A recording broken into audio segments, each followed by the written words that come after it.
పాయల్ శంకర్ గారు, leader of the house.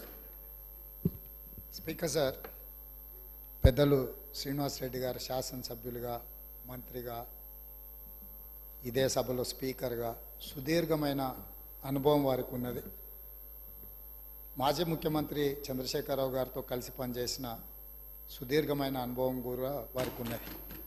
అయితే ఇక్కడ వారు కొన్ని విషయాలు మరి సందర్భంగా గుర్తు లేదో రాలేదో నాకు తెలియదు, వారికి మీ ద్వారా గుర్తు చేయదలుచుకున్నాను.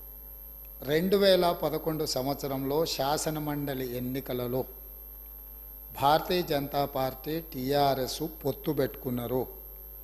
ఆనాడు ఇదే సభలో ఉన్న ఈరోజు కేంద్ర మంత్రి బీజేపీ అధ్యక్షుడు కిషన్ రెడ్డి గారు, ఎండెల లక్ష్మీనారాయణ గారు, ఇద్దరు శాసనసభ్యులు బీజేపీ నుంచి టీఆర్ఎస్ అభ్యర్థికి అధికారికంగా ఓట్లేసినరు. ఒకటి. రెండవది, ఆనాడు ముగ్గురు టీఆర్ఎస్ ఎమ్మెల్యేలు కిరణ్ కుమార్ రెడ్డి గారికి ఓటేసిండ్రు. ఆ ముగ్గురు ఎవరే అంటే ఏనుగు రవీందర్ రెడ్డి గారు, కావేటి సమ్మయ్య గారు, కల్వకుంట్ల విద్యాసాగర్ రావు గారు. ఆ ముగ్గురు టీఆర్ఎస్ అభ్యర్థికి ఓటేయకుండా కిరణ్ కుమార్ రెడ్డి గారికి మద్దతు ఇచ్చినందుకు చంద్రశేఖరరావు గారు వారిని పార్టీ నుంచి బహిష్కరించడం జరిగింది. ఆ సందర్భంగా ఎమ్మెల్యేలు ఏం చెప్పిండ్రంటే, అయ్యా మీ అల్లుడు గారే మమ్మల్ని ఇక్కడ ఓటేయమని చెప్తే మేము పోయి అక్కడ ఓటేసినాము, ఓటేయమన్న మీ అల్లుడినేమో ఇంట్లో పెట్టుకున్నావు, మమ్మల్ని పార్టీ నుంచి ఎట్లా బహిష్కరిస్తావు అని వాళ్ళు మాట్లాడడంతో తిరిగి 2014లో వారికి టికెట్లు ఇవ్వడం జరిగింది. నెంబర్ 1. నెంబర్ 2, 2014 నుంచి 2023 వరకు పార్లమెంటులో ఏ సందర్భం వచ్చినా అధికారికంగా అక్కడ రికార్డులు ఉన్నాయి. కావాలంటే వారి పెద్దలు పోచారం శ్రీనివాసరెడ్డి గారు, నామ నాగేశ్వరరావు గారికో లేకపోతే కేశవరావు గారికో వారు అడిగితే ఎన్ని బిల్లులు వచ్చినప్పుడు లోక్సభలో కానీ రాజ్యసభలో కానీ వారు ఎవరి పక్షాన నిలబడి ఎవరికి మద్దతు పలికినరో అక్కడ సజీవంగా సాక్ష్యాలు ఉంటాయి.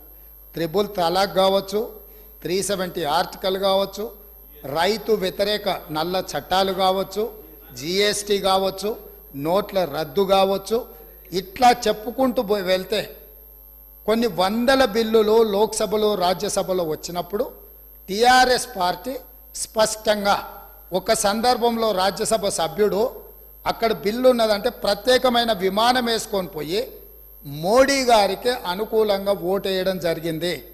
Bharatiya Janata party, BRS, BJP ఒకే రకమైన ఆలోచన విధానంతో గత 10 సంవత్సరాలు ప్రభుత్వాలను కలిసి నడుపుకున్నారు. వాళ్ళిద్దరు కలిసి చర్చించుకున్నారు. ఇంతెందుకు, వాళ్ళ పార్టీ అంతర్గత విషయం ముఖ్యమంత్రి గారిని మార్చాలని ఇక్కడ చాలామంది మాజీ మంత్రులు చంద్రశేఖరరావు గారిని దించేసేయాలి, తారక రామారావు గారిని ముఖ్యమంత్రిని చేయాలని చెప్పి ఆ మంత్రివర్గంలో ఉన్న వాళ్ళే చంద్రశేఖరరావు గారి మీద అవిశ్వాసం ప్రకటించి తారక రామారావు గారిని ముఖ్యమంత్రిని చేయండి అని వాళ్ళు మాట్లాడినరు. వాళ్ళందరి ఒత్తిడి తట్టుకోలేక చంద్రశేఖరరావు గారు వెళ్ళి నరేంద్ర మోడీ ప్రధానమంత్రిని కలిసి నేను అక్కడి నుంచి మా వాళ్ళు తప్పుకోమంటుండ్రు, తప్పుకుంటా తారక రామారావు గారిని తెలంగాణ రాష్ట్రానికి ముఖ్యమంత్రిని చేస్తా, మీరు నాకు అనుమతి ఇవ్వమని అడిగినరని, నేను వారసత్వ రాజకీయాలు లేకపోతే రాచరికాలను నేను సమర్థించను, నేను వ్యతిరేకిస్తున్నా, అది ఎలా సాధ్యమో అని నేను చంద్రశేఖరరావును నిలదీసినని భారత ప్రధానమంత్రి తెలంగాణ రాష్ట్రానికి వచ్చినప్పుడు స్పష్టంగా ప్రకటన చేసిండు.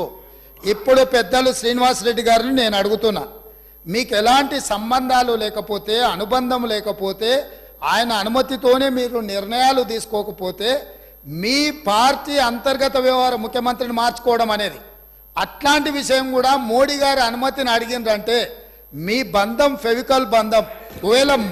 ఒకవేళ మీకు కేసీఆర్ గారు చెప్తుండ్రో లేదో వాస్తవాలు ఒక్కసారి ఇప్పుడు నేను చెప్పిన చరిత్రను మొత్తము వారు తెలుసుకోవాల్సిందిగా నేను కోరుతున్నా. మీకు కొన్ని చెప్తాడు, కొన్ని దాస్తాడు. కాబట్టి దాచినై మీకు ఒకవేళ ఎప్పుడైనా అనుమానం వస్తే మీరు ఎప్పుడైనా నన్ను అడగొచ్చు, స్వేచ్ఛగా వచ్చి కలవచ్చు. మిగతా వివరాలన్నీ కూడా నేను మీ దృష్టికి తీసుకొస్తాను.